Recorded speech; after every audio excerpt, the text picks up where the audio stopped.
UPSC जैसे exam में धांधली होती है, करप्शन होता है, जो लोग रसूख वाले हैं, जो इन पार्टियों की चमचागिरी करते हैं, उनको आईएएस आईपीएस की नौकरी मिल रही है।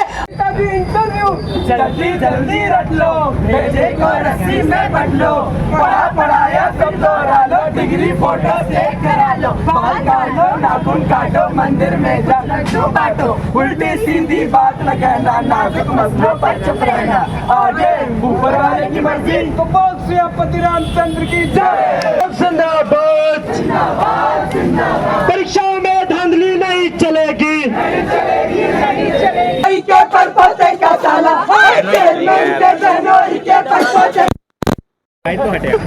Rameshwar Dayal present sir. कहाँ तक पढ़े हो सर? बीए। कौन डिवीजन सर? फर्स्ट डिवीजन है। कौन डिवीजन? क्या हफ्ते हो पाजी लड़के? ऐसे गजब बेहुदा हो तुम। अरे कहाँ से आ जाते हो, जाहिल कहीं के। अच्छा छोड़ो, ये बताओ, लगता है तुमने हिंदी साहित्य पढ़ा है? जी सर।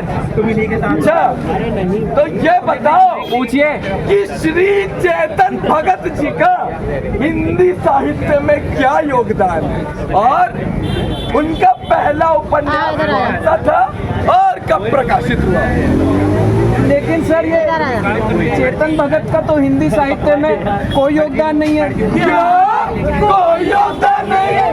अरे हिंदी का कौन सा ऐसा उपन्यासकार है जिसके उपन्यास में एक फिल्म ना बनी हो और जिस पर बनी हर एक फिल्म सिल्वर जुबली हिट ना गई हो, और जिसके बोल दिए हो कि मेष रेशमिया जी ने, और ना ही कोई ऐसी लाइब्रेरी मिले जहाँ उनकी किताबें ना मिले।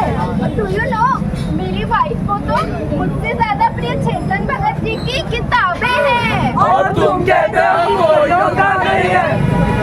लेकिन सर मुझे तो पढ़ाया गया है प्रेमचंद, यशपाल, निराला, भगवती चरण। ये क्या भगवती चरण मोहरा मोहरा लगा रखा है? जब कुछ जानते नहीं हो तो टैंकी बना रहे हो बीच में, कुछ भी बोल रहे हैं। रुको चुप, और बताओ और क्या क्या सब्जेक्ट था तुम्हारा? फिलोसॉफी। फिलोसॉफी यानी कि दर्शन। Very good very good. अच्छा तो ये बताओ, पूछिए, बाबा रामदेव और बाबा राम रहीम इन दर्शन में से कौन पसंद है और क्यों? संदर्भ सहित व्याख्या करना, the proper reference to the context. लेकिन सर ये बाबा रामदेव और क्या रहे हो? तुमने कभी रामदेव के प्रवचन नहीं देखा आस्था चैनल पर? 6 बजे आते हैं, आस्था नहीं सुना। चलो कोई नहीं, अगला सवाल। अल्बर्टस कामस और ओशो के दर्शन में जो मतभेद है उस पर श्री श्री श्री कौन? संजय लीला भंसाली जी के क्या विचार है? सर ये एल्बर्ट कामू के बारे में तो मैं जानता हूँ, लेकिन ये रजनीश और ये संजय लीला भंसाली, हाँ वही, उसके बारे में कुछ नहीं जानता। अरे ये भी नहीं जानता, वो भी नहीं जानता। यही कि Indian constitution guarantee civil liberty, जल की तरह मनुष्य की सभ्यता दोनों परस्पर जड़ित संबंध है। शिवाजी ने औरंगजेब की हिंदू विरोधी नीतियों को कुतारगात किया एंड द सॉर्टिक aspect of Indian scientific is most clearly visible in it. और ये संसार अनंत और असीम है।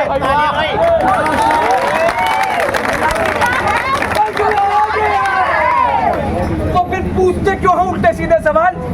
इसलिए ना कि गेट आउट फ्रॉम हियर।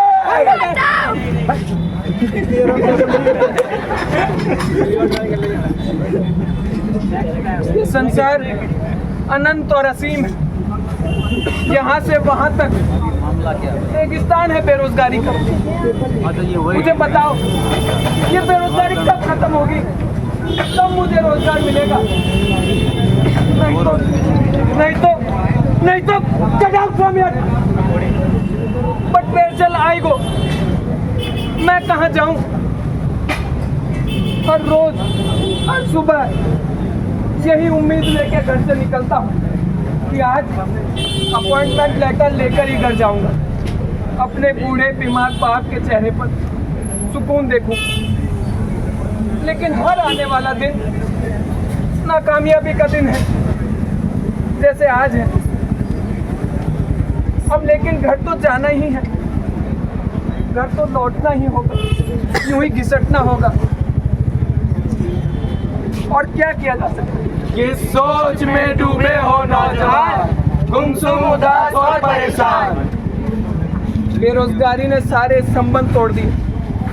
दोस्त तो पहले ही किसी मोड़ पर जुदा हो गए। अब तो मुझे लगता है मेरा खुद से भी नाता टूट जाएगा। इस दुनिया ने तोड़ दिए हैं सारे रिश्ते, सच्चाई भी झूठ बन गई किस्ते किस्ते। इस लड़के ने वही किया जो सबने इसको बतलाया, उसी मार्ग पर चला जो गुरुओं ने इसको सिखलाया।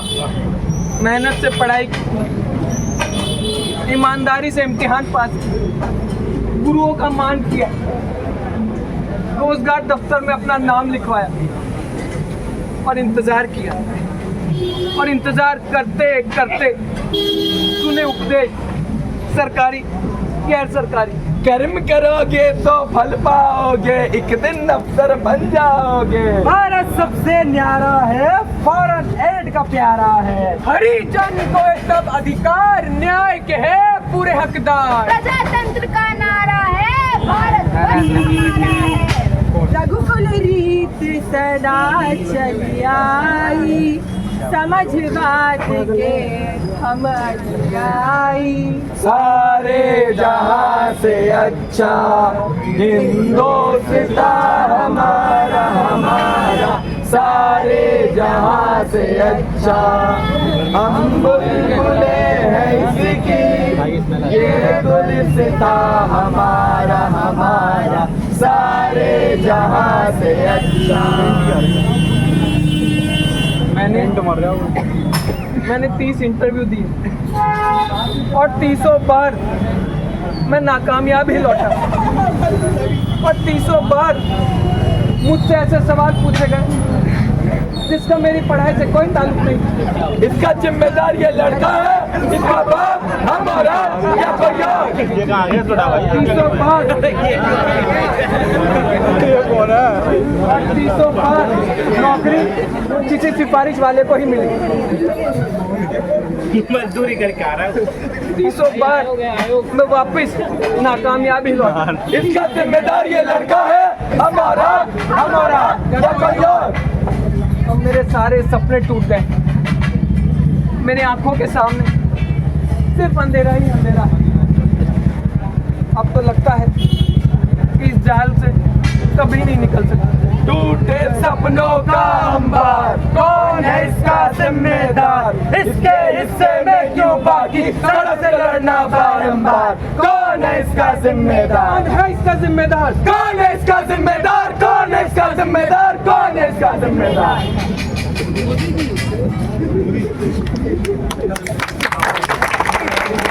साथियों, यहाँ पर ये नाटक खत्म होता है और इस नाटक के जरिए जो चीज बयां करने की कोशिश की गई है, ये हमारे जिंदगी का भी एक कुछ कई सारे अनछुए पहलू को छुआ गया है यहाँ पर। और ये कहानी इस देश के करोड़ों लोगों की है। आज 40 लोगों के लिए बहाली निकलती है तो वहाँ लाखों में लोग पहुँचते हैं, उम्मीदें टूटती है, सपने मरते हैं।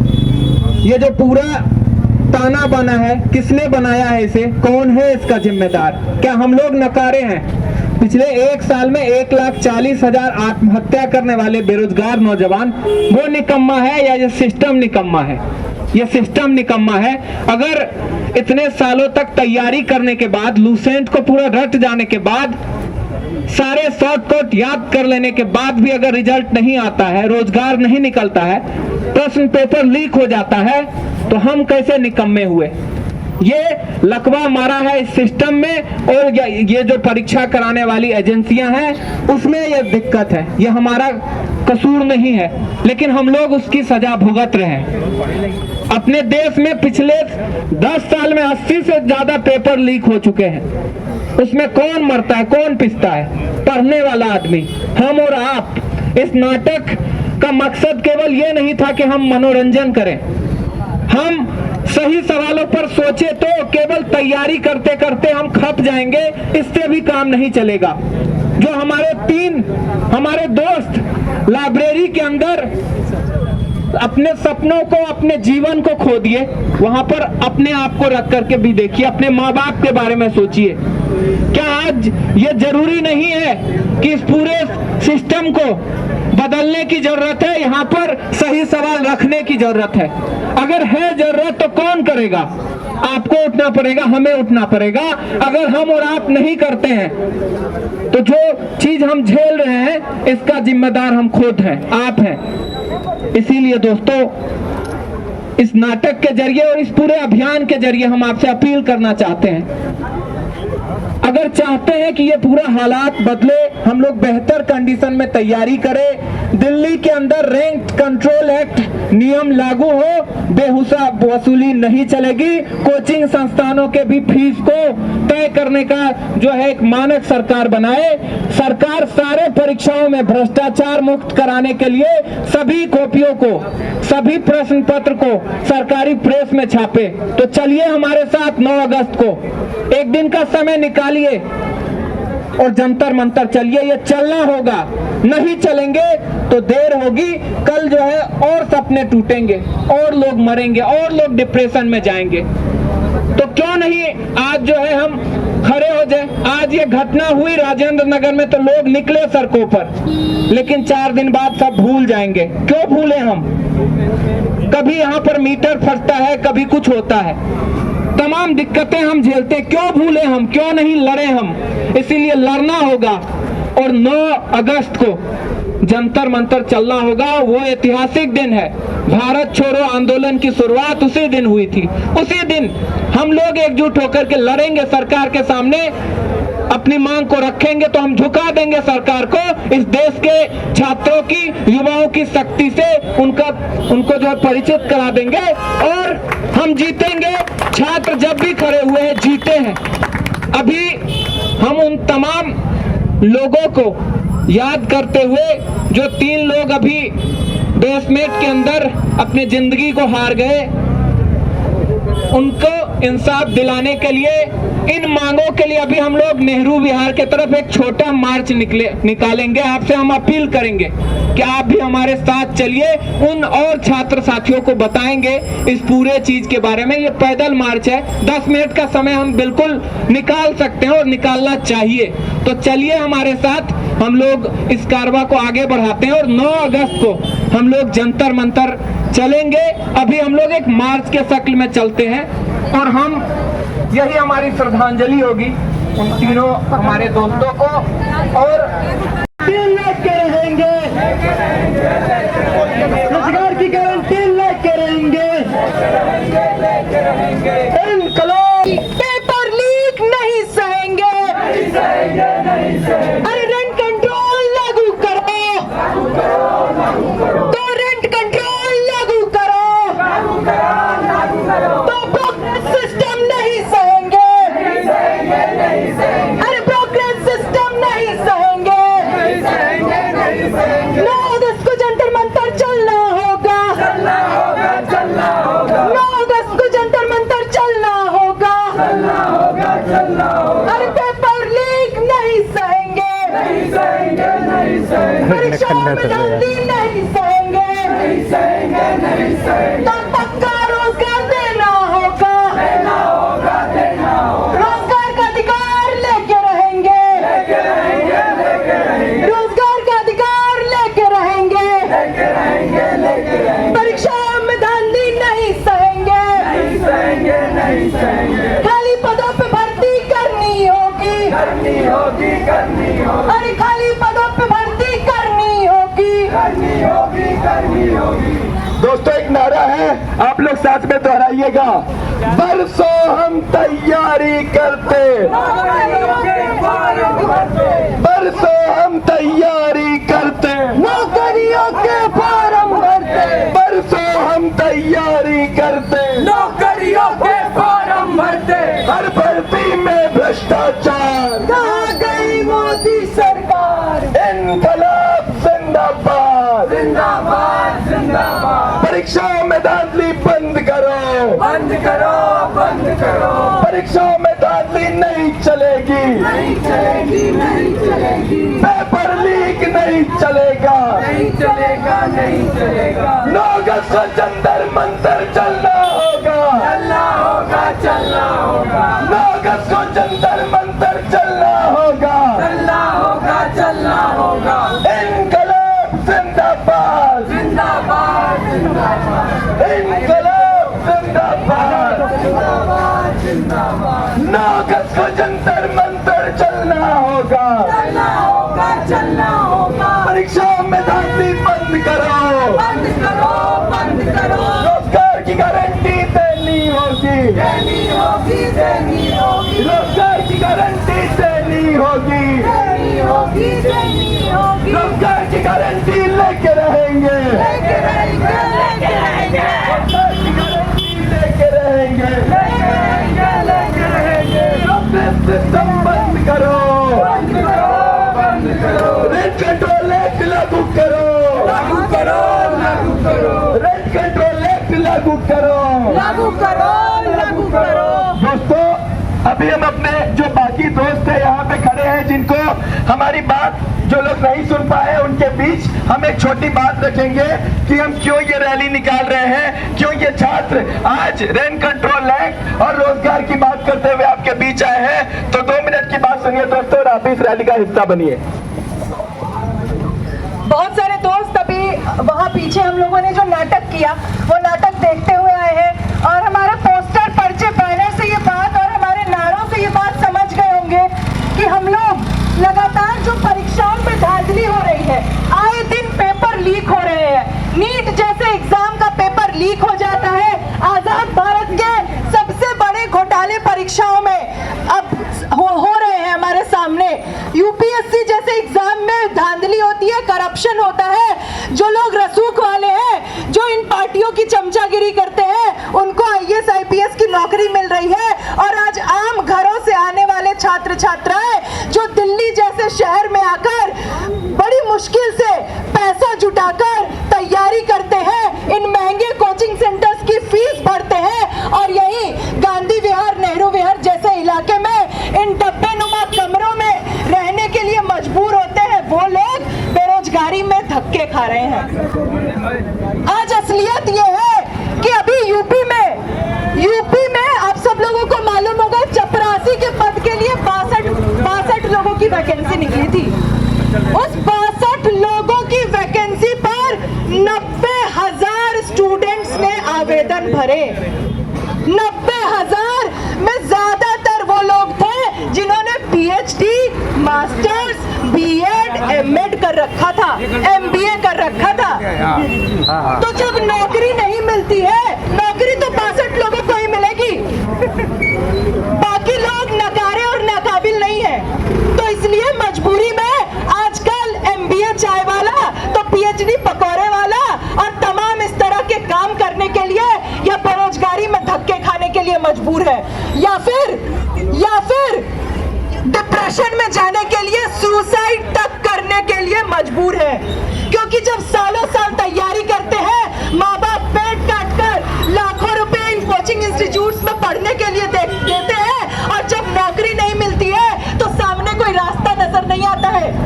तो इसलिए हमारे बीच से ही बहुत सारे लोग सुसाइड तक कर लेते हैं, कोई रास्ता नजर नहीं आता है। आप लोग सब जानते होंगे और रोज अखबार और न्यूज़पेपर पढ़ते हैं। 2022 में सरकारी परीक्षाओं की तैयारी करने वाले जो स्टूडेंट्स थे, उनमें से एक साल के भीतर 1,70,000 स्टूडेंट्स ने सुसाइड कर लिया। क्यों? क्योंकि वो सालों से तैयारी कर रहे थे और नौकरियां नहीं थी, नौकरियां नहीं मिल रही थी, एक के बाद एक पेपर लीक, परीक्षाओं में धांधली। पिछले 10 साल में 80 से ज्यादा पेपर लीक हुए। किसका नुकसान हुआ? किसका नुकसान हुआ? जिनके पास पैसे हैं उनका कोई नुकसान नहीं हुआ। जो इस देश के आम घरों से, मेहनतकश घरों से आने वाले लड़के लड़कियां हैं, जो हम और आप जैसे लोग हैं, उनका नुकसान हो रहा है। उनके लिए सिर्फ अंधकार और उनके भविष्य के साथ खिलवाड़ हो रहा है। ऐसे में हम ये सवाल पूछते हैं कि क्या इस पूरे हालात पे आप सभी लोगों को गुस्सा नहीं आता है? जब राउज आईएएस में 3 हमारे दोस्त नाले के पानी में डूब के मर गए तो लोग सड़कों पे उतरे। यहाँ भी आप लोग सड़कों पे उतरे, लेकिन उसके बाद 2 दिन 3 दिन फिर क्या गुस्सा शांत हो गया? फिर वही जीके जीएस की किताबों में जाकर बंद कमरों में और लाइब्रेरी में जाकर पढ़ने का मन करता है, ये जानते हुए भी कि नौकरी नहीं मिलने वाली है। कितनी भी तैयारी कर ले, नौकरी तो उतने लोगों को ही मिलेगी जितनी सैकड़ों वैकेंसियां हैं। तो अगर इस पूरी स्थिति पर भी आपका खून नहीं खौलता, आपको गुस्सा नहीं आता है, तो फिर धिक्कार है ऐसी नौजवानी पर, धिक्कार है ऐसी पढ़ाई पर। भगत सिंह कहा करते थे कि ऐसी पढ़ाई जो महज क्लर्क बनने के लिए की जाए, हम ऐसी पढ़ाई को कुछ नहीं समझते हैं, वैसी पढ़ाई नाकाबिल है। एक ऐसी पढ़ाई जो इस समाज को समझने और बदलने के काम आए, वही पढ़ाई असल में पढ़ाई है। तो अगर आप लोग भी, और हम जानते हैं कि हम सब लोग अपने दिलों में यही सपना लेकर यूपीएससी और प्रतियोगिता परीक्षा की तैयारी करते हैं कि समाज के लिए कुछ करेंगे, लेकिन आज जो हालात है उसमें सबसे पहले तो आज नौकरियों के लिए इस पूरी व्यवस्था के खिलाफ लड़ना होगा, जो हमें बेरोजगारी के अंधेरे में, जो हमारी जिंदगी, जो हमारी भविष्य के साथ खिलवाड़ कर रही है। पिछले कुछ सालों में नौकरियां किस कदर कम हुई है, उसको एक आंकड़े के जरिए बताऊं तो जान के हैरानी होगी। पिछले 10-11 सालों में 23 करोड़ युवाओं ने आवेदन किया अलग अलग नौकरियों के लिए। 23 करोड़ स्टूडेंट्स ने, नौकरी मिली सिर्फ 7 लाख लोगों को, यानी 1000 में से सिर्फ 2 या 3 लोगों को नौकरी मिलती है, बाकी लोग घर वापस जाओ। तो इसलिए हमें लगता है आज हमारी जिंदगी का सबसे जिंदा सवाल यही है कि हर किसी को पक्की नौकरी मिले, ये सुनिश्चित करना सरकार का काम बनता है और ये हमारा हक है। Right to life, right to employment इस देश का संविधान ये अधिकार हमें देता है, और अगर कोई सरकार ये अधिकार हमसे छीनती है तो हमारा हक बनता है हम उसके खिलाफ लड़े।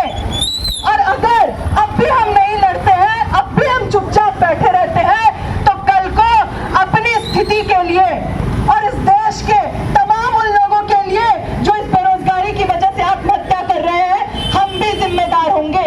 हमारी चुप्पी भी, हमारी काहिली, हमारी चुप्पी उन मौतों के लिए जिम्मेदार होगी, ये बात समझ लीजिए।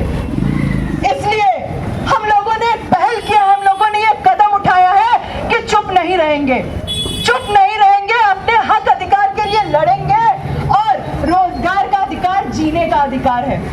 और इसके लिए ही हम लोग 9 तारीख को जंतर मंतर पहुंच रहे हैं। लगातार होने वाली पेपर लीक, भर्तियों में धांधली तुरंत बंद हो, एनटीए जैसी संस्था को तत्काल भंग किया जाना चाहिए, रोजगार गारंटी का कानून सरकार बनाए, भगत सिंह राष्ट्रीय रोजगार गारंटी कानून लागू करे और सबको पक्का रोजगार दे। पक्का रोजगार नहीं दे सकती है तो बेरोजगारी भत्ता सुनिश्चित करे। इन तमाम मांगों को लेकर हम लोग 9 तारीख को जंतर मंतर जा रहे हैं, और हम अब तमाम लोगों का आह्वान करते हैं, जो लोग भी इस पूरी समस्या पर आंख मूंद के अपने कमरों में बैठने वाले नहीं है, उनके दिलों में भी इस चीज के प्रति गुस्सा है, तो हम आपसे कहेंगे एक दिन समय निकालिए और जंतर मंतर पे पहुंचिए। अगर इस देश का लाखों करोड़ों युवा, इस देश के लाखों करोड़ों स्टूडेंट्स जंतर मंतर से संसद मार्ग पर होंगे तो बड़ी से बड़ी सरकारों को भी झुकना पड़ेगा, उनको हमारी मांगे सुननी पड़ेगी। तो मुखर्जी नगर, नेहरू विहार, गांधी विहार के तमाम स्टूडेंट से हमारी अपील है कि 9 तारीख को सुबह 11 बजे जंतर मंतर पहुंचिए, हमारा पर्चा पढ़िए, आपके जो सुझाव है वो भी हमें दीजिए, अपने फोन नंबर कॉन्टैक्ट दीजिए ताकि हम लोग बातचीत कर सके। और इसके अलावा एक और जरूरी बात, दिशा छात्र संगठन जो ये पूरा कैंपेन चला रहा है, किसी भी चुनावबाज पार्टी का छात्र संगठन नहीं है, ना भाजपा, ना कांग्रेस, ना सपा बसपा, ना सीपीआई सीपीएम, किसी भी चुनावबाज पार्टी का ये छात्र संगठन नहीं है। ये छात्रों का एक स्वतंत्र क्रांतिकारी छात्र संगठन है जो जो शहीद आजम भगत सिंह के विचारों को मानता है। और हम लोग को ये लगता है आज ये सबसे जरूरी और जिंदा सवाल है जिससे हम और आप इस देश के लाखों करोड़ों लोग परेशान हैं। तो इसलिए अब से कहेंगे कि इस पूरे कैंपेन के लिए जो कंट्रीब्यूशन कर सकते हैं 9 तारीख की तैयारी के लिए हमें सहयोग की जरूरत है। ये पर्चा जो छप रहा है, ये फ्लेक्स छप रहा है, इसके लिए हम किसी एनजीओ, किसी पार्टी, किसी बड़े घराने से चंदा नहीं लेते। इन्हीं इलाकों में हम घर घर जाके कैंपेन चलाए हैं, लोगों से सहयोग मांगा है, तब ये पर्चे पोस्टर्स निकल पाए हैं। और 9 तारीख की तैयारी के लिए भी जो खर्च आएगा वो हम ऐसे ही जुटाएंगे। तो आपसे भी अपील करेंगे, एक वक्त की चाय कम पीजिए, लेकिन जितना अधिक कंट्रीब्यूशन हो सकता है वो करिए ताकि ये पूरा प्रोग्राम सफल हो सके। और सबसे जरूरी बात, अपना समय निकालकर 9 तारीख को जंतर मंतर जरूर आइए। शुक्रिया दोस्तों।